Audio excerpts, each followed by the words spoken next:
Okay, so to recap, this is what my animation looks like at this point.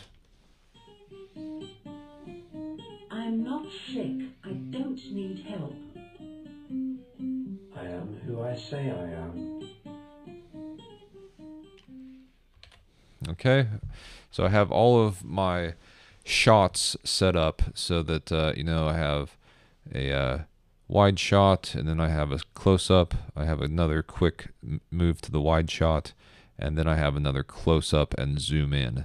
Okay, so what uh, what I want to do now is work on some character movement, and to do that, I have to first of all make sure that my layers here are unlocked. So make sure that your motion tween layers are not locked up, uh, because we have been kind of turning that on and off. Double click then on the female character. Now you'll notice that you are no longer in the scene, you're in the girl symbol. That icon there next to the scene shows that you're within the scene, but now you're working on the girl symbol. And if you check out your layers, you'll notice that you just have one layer. It's locked up. I'm going to unlock mine. And one frame. So that single frame is all that this symbol is at this point. We're going to change that. First of all, this is the point at which you can uh, zoom in and kind of tidy up. You can change and edit anything you want in your symbol at this point. So you may have been wondering, oh, am I locked into the way this symbol is? Well, no, you're not. You can change it still. You've got total freedom to do that right now still. Flash is actually, it's interesting. You can put in layers of complexity, take layers of complexity away by merging, and it's just very flexible. And 5.5 even has an autosave feature, which previous versions did not for some reason. Okay, well, moving on. Let's match up the number of frames in our girl with the number of frames in scene one. Okay, how many frames did we have there? Well, I put about 300 in. That's the last frame I see there. So, by the way, you can also, if you want to edit your symbol, whatever it is, double click into the library and that'll open it up.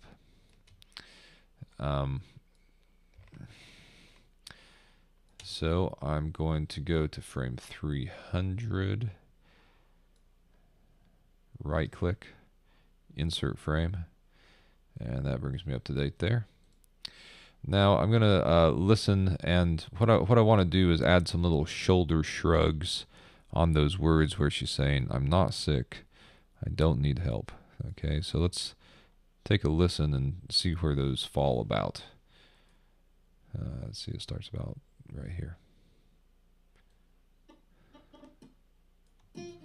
I'm not sick. I don't need help. Okay, and actually this kind of distracted me because I'm zoomed in so far. Did not mean to do that. Let me go back, fit to window. Here we go. Let's do that one more time. I'm not sick. I don't need help. Okay, and I saw that it was about frame uh, 70 or so, and about frame 90 or so. Okay, so the first one might have been about more like 60. I'm not sick. So let's go in here and do some changes to animate a shoulder shrug. Okay, so I'm going to go to, I think the first one we're going to do is 60. I'm going to right click and insert a keyframe there. And now I'm going to get my sub selection tool, and I'm going to grab all of these points in the shoulder all the way down. and then I'm going to hold down Shift because the hands are connected to the shoulder, as they say. Don't really say that. Okay, and so now I've grabbed all those points. I'm going to just, so you'll see I can arrow it up and down now. Just those points. Oops. That. Got to do that again because I drove them over some other points. But I'm just going to do a couple of arrows up. 1, 2. Then I'm going to take that keyframe, hold down Option, copy it over. And I'm going to do the same thing again. 1, 2. Oops, did not mean to do the whole thing. I have to reselect. Those points by themselves. Hold down Shift, hold down Shift to grab these other points. 1, 2, shrugging up. Same thing. Gonna copy these. Hold them down Shift to copy them all. Not copy them all, select them all. Sorry.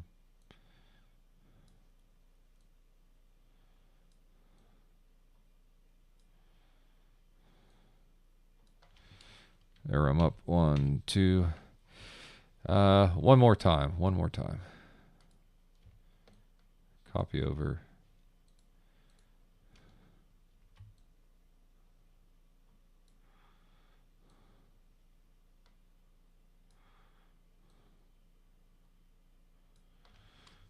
One, two. Okay. And then I'm going to reverse these. So here I'm going to grab this, copy it over. Actually, I'm going to leave one in the middle at the height of the shrug, let's say.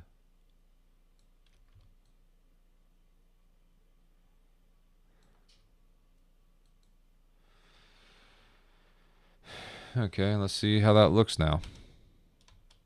Okay, that looks pretty good, I would say. And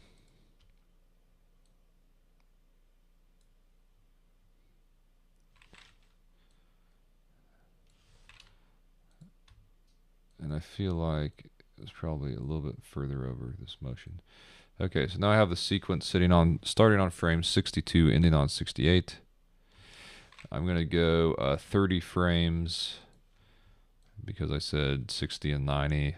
I'm going to do 92, 62, and switch back to the regular scene. Let's do a preview and see how that looks. I'm not sick. I don't need help. Okay, I thought that looked pretty great. So that is a single cell animation. We went in there and we drew this series of drawings that creates the motion effect, and it worked out really well. Next, we're going to talk about shape tweening, which is nice and something that Flash will do kind of automatically for us to create some motion.